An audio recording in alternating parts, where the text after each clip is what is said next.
a NoMoreStinkyMonkeys.com production.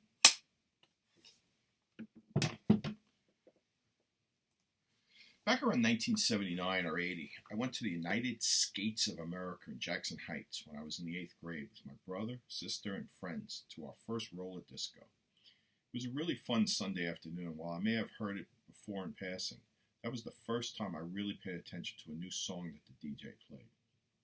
At first I thought it was Chic's Good Times because it had the same beat, but it was this different kind of disco with talking instead of singing. It was the Sugar Hill Gang's Rapper's Delight, which I liked a lot more than Good Times. It was very exciting and new.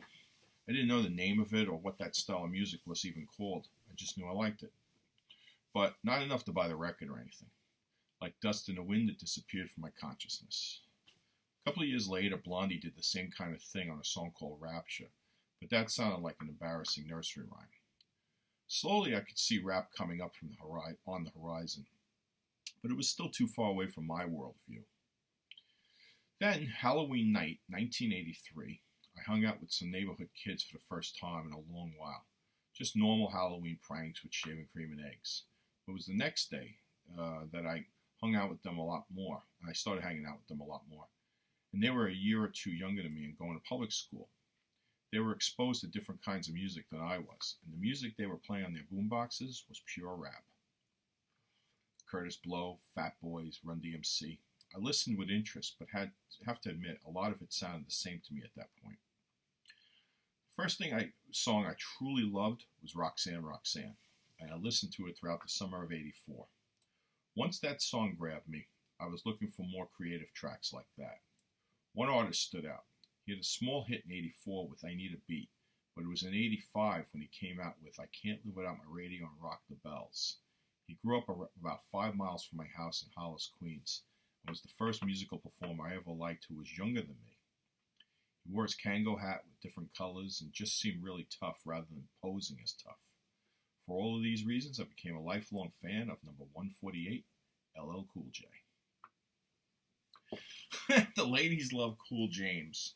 Was born James Todd Smith in Bay Shore, Long Island in 1968. He is the same age as my younger sister. He was just 4 years old when he found his mother and grandfather shot and bleeding a lot on the floor of their house after his father nearly killed them. Despite these hellish circumstances, James grew up middle class and Catholic.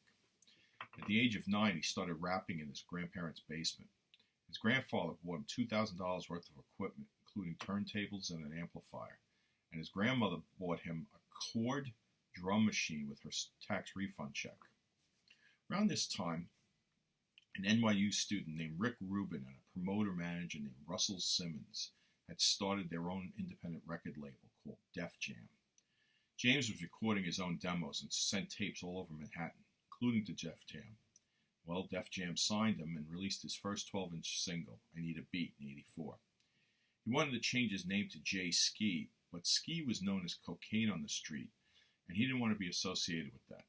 Curtis Blow was already having issues with that association. So unlike most rappers at the time, he had his eye on a more female audience and changed his name to The Ladies Love Cool James, shortened for LL Cool J. His first concert was at Manhattan Center High School. The stage was just 2 lunchroom tables pushed together, and he jumped on board, and his DJ Cut Creator hopped on them and played their show. The girls loved it and begged for his autograph, and he knew right away he had made the right career choice. He was 16 years old. That single sold 100,000 copies and established LL Cool J as a rapper and Def Jam as a label. His next album came out in '85 and was critically praised for its sound innovation. The hits Rock the Bells and I Can't Live Without My Radio were unlike anything I or any other hip-hop fan had ever heard before. Along with Blow and Run DMC, he achieved the highest mainstream commercial success of any hip-hop act, selling over 1.5 million albums. He was the first rapper to appear on American Bandstand and was a guest on the Diana Ross television special.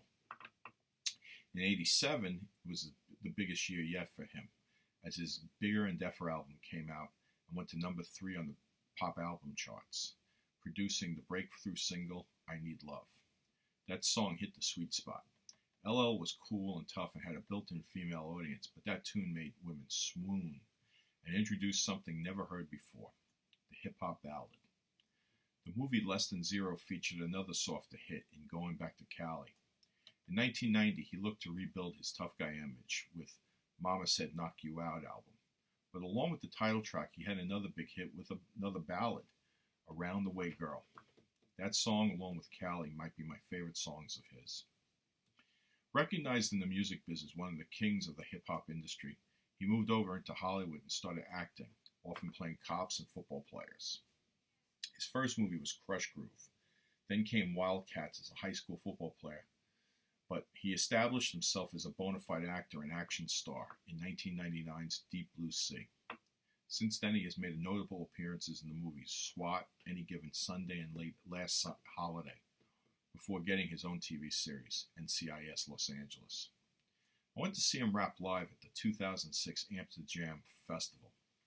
Busta Rhymes opened and Foo Fighters and Tom Petty closed, but in between you had LL Cool J and this mostly young white audience that knew all the words to all of his hits. It was an eye-opening experience for me because I had always been a fan, but I had no idea so many young people loved him too. Standing at the bus stop, sucking on a lollipop. Once she gets pumping, it's hard to make the hottie stop. She likes to dance to the rap jam. She's sweet as brown sugar with the candy yams. Honey-coated complexion, she uses Camay. Let's hear it for the girl. She's from around the way. From the Freditor.